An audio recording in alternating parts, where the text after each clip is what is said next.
人鏈嗰樣嘢咧，其實原來後邊咧有一個原來嘅 term 嘅，叫 motion study， 就係話動態研究。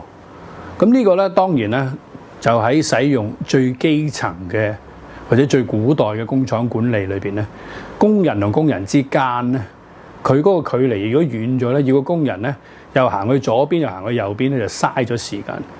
咁今日呢種情況有冇用咧？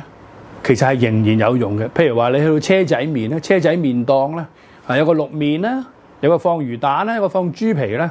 咁佢哋嘅距離咧，仍然咧係用翻呢套 motion study 咧係搞出嚟嘅。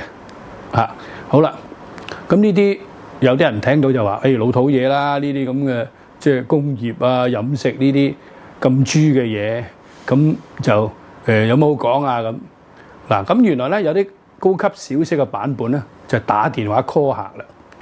咁打電話 call 客個 motion study 又點樣咧？咁樣咁當然唔係左手揈去右手，佢點咧？就係話左手拎起電話，唔準用右手，因為一般人用右手嚟寫嘢嘅。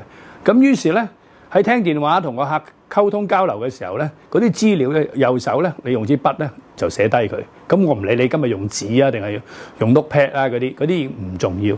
呢個就係後期發展到銷售管理裏邊嘅 motion study。咁仲有另一個怪位嘅就係話咧，其實 call 客咧叻嗰啲 salesman 咧係要企起身 call 嘅，因為保持嗰個鬥志啊。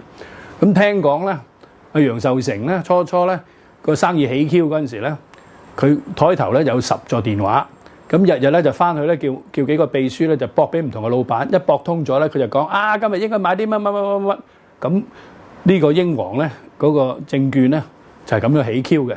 如果中意我哋條片就訂閱我哋私商授受啦。若果撳埋個鐘仔咧，我哋逢有新片咧都會即時通知你嘅。下條片再見啦。